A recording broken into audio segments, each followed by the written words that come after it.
What's up everyone, Kirtan Shetty here from the supple strength and आज के video में मैं आपको एक कंप्लीट रूटीन बताने वाला हूँ so as to learn pullups.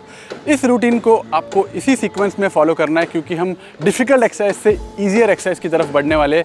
क्योंकि जब आप अपना ट्रेनिंग स्टार्ट करते हो, जब आप फ्रेश रहोगे तो डिफ़िकल्ट एक्सरसाइज से डील करने के लिए आपको ईजी हो जाएगा। बट अगर आपसे कुछ एक्सरसाइजेस बिल्कुल ही नहीं हो रहा है या फिर जितना रेप्स मैंने बताया उतना नहीं हो रहा है तो कोई भी डरने की बात नहीं है। आप चाहे तो वो एक्सरसाइज को कम्प्लीटली स्किप कर सकते हो फॉर नाउ, या तो कम रेपिटेशंस कर सकते हो और धीरे धीरे जब आप बाकी के एक्सरसाइजेस प्रैक्टिस करोगे तो वो एक्सरसाइज भी आपको आने लगेंगे।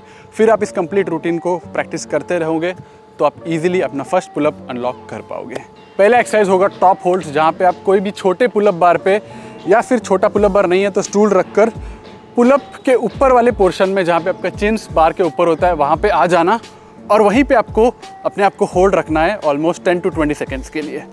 थोड़ा डिफिकल्ट होगा आपके लिए इनिशियली, बट विद प्रैक्टिस आप अपने टाइम को बढ़ा सकते हो। सेकेंड एक्सरसाइज होगा हमारा पुलअप नेगेटिव्स, जहाँ पे आपको पुलअप का जो ऊपर जाने वाला पोर्शन है उसको स्किप कर देना है। उसके लिए आप चाहिए तो छोटा सा पुलअप बार यूज़ कर सकते हो या फिर कोई स्टूल रख सकते हो, बट जो नीचे वाला पोर्शन है जहाँ पे आप नीचे आते हो उसको आपको स्लोली परफॉर्म करना है फॉर 10 to 20 सेकेंड्स।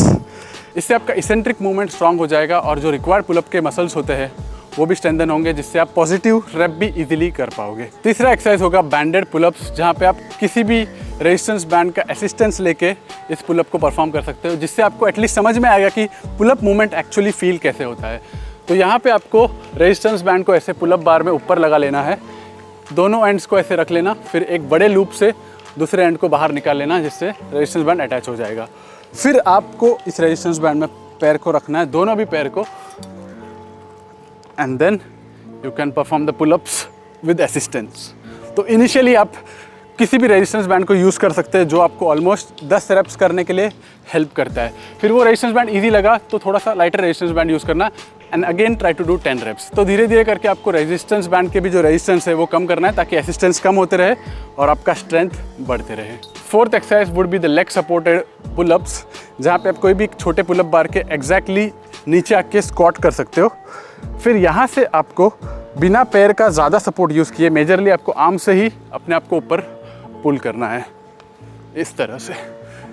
लेग्स का सपोर्ट मैं कम ले रहा हूँ, ये इजी लगता है तो आप सिंगल लेग सपोर्टेड पुलअप्स भी कर सकते हो इस तरह से, जिस पे आपके आर्म्स को ज़्यादा काम करना पड़ेगा।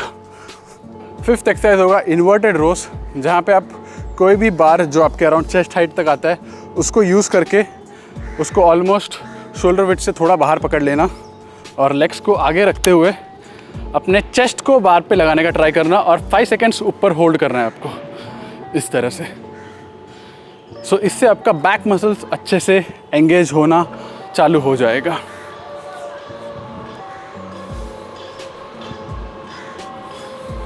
सिक्स्थ एक्सरसाइज होगा स्कैपुला पुल्स, जहाँ पे आपको सिंपली बार पे हैंग कर लेना है, पैर को आगे रखना है और जैसे आप डेड हैंग में आ जाते हो आप देखोगे कि आपका शोल्डर्स और ईयर्स टच हो जाता है। फिर यहाँ से आपको एल्बोस को स्ट्रेट रखते हुए अपने आप को ऊपर पुल करना है सच दैट मेरा ईयर्स शोल्डर से दूर चले जाता है। आप देख सकते हो मेरा ईयर्स कैसे शोल्डर से दूर चला जा रहा है as I am pulling myself upward. इससे आपका स्कैपुला अच्छे से एंगेज हो जाता है और आपको पुलअप्स का जो स्टार्टिंग पोजीशन है नीचे से ऊपर जाने का, उसमें आप स्ट्रांग हो जाते हो। लास्ट एक्सरसाइज होने वाला है हॉलो बॉडी हैंग्स। जब आप सारे एक्सरसाइज कर दोगे तब आपका ग्रिप एंड फोर आर्म्स पहले ही थोड़ा फटीग हो जाएगा, बट स्टिल आपको इस एक्सरसाइज में कंप्लीट फेलियर तक अपने आप को पुश करना है, जिससे आपका four arm and grip strength काफ़ी इंप्रूव होता है जो पुलअप्स के लिए एसेंशियल है। तो यहाँ पे सिंपली आपको बार पे ऐसे हैंग कर लेना है और अपने पैरों को थोड़ा आगे रख के एब्स को एंगेज रखना है और फिर यहाँ पे आपको होल्ड करना है until your arms give up। तो इसको आप स्टार्ट कर सकते हो 30 सेकेंड्स तक पुश करने के लिए, धीरे धीरे आप 60 तक भी जा सकते हो, बट हम 3 सेट करने वाले हैं तो पहला सेट में थोड़ा ज़्यादा होगा, बट और दोनों सेट्स में भी आपको ऑलमोस्ट फेलियर तक पुश करना है। क्योंकि ग्रिप का स्ट्रांग होना बहुत ही एसेंशियल है, चाहे आप कोई भी पुलिंग एक्सरसाइज कर लो, क्योंकि आपका ग्रिप स्ट्रांग नहीं होगा तो आप किसी चीज़ को पुल ही नहीं कर पाओगे। पुशिंग एक्सरसाइज में ऐसा नहीं होता है, पुशिंग एक्सरसाइज में आपको सामने पुश करना होता है तो ग्रिप का इतना इंपॉर्टेंस नहीं रहता है वहाँ पे। अब ये नेसेसरी तो नहीं है, बट अगर आपके पास जिम का एक्सेस होगा तो वहाँ पे आप लैट पुल्स, बाइसेप कर्ल्स और रिवर्स कर्ल्स प्रैक्टिस कर सकते हो, जिससे आपका जो पुलअप सीखने का जर्नी है उसको आप थोड़ा स्पीड अप कर पाओगे, क्योंकि वो सारे नेसेसरी मसल्स को आप उन आइसोलेटेड मूवमेंट से स्ट्रेंथन करके इस कंपाउंड मूवमेंट में यूज़ कर सकते हो, जो आपको हमेशा फ़ायदा देगा। तो इन सारे एक्सरसाइज को आपको वीकली 2 या 3 बार करना है, जिससे आप अपना पुलअप स्ट्रेंथ काफ़ी बढ़ा लोगे और अपना फर्स्ट पुलअप को ईजिली अनलॉक कर पाओगे। बट मेक श्योर आप अपने जर्नी को रिकॉर्ड कर रहे हो। जब आप पहला दिन पुलअप सीखोगे तब आप एक अटेम्प्ट करके देखना कि आप कितना अच्छे से उसे कर पा रहे हो। फिर इस रूटीन को फॉलो करो वीक आफ्टर वीक, हमेशा अपने आप को रिकॉर्ड करते रहो और देखो कि कितना आप अपने आप को पुल कर रहे हो। इनिशियली ऐसा हो सकता है कि आप थोड़ा भी एल्बो बेंड नहीं कर पाओगे, बट धीरे धीरे आप देखोगे कि थोड़ा ज़्यादा कर पाओगे।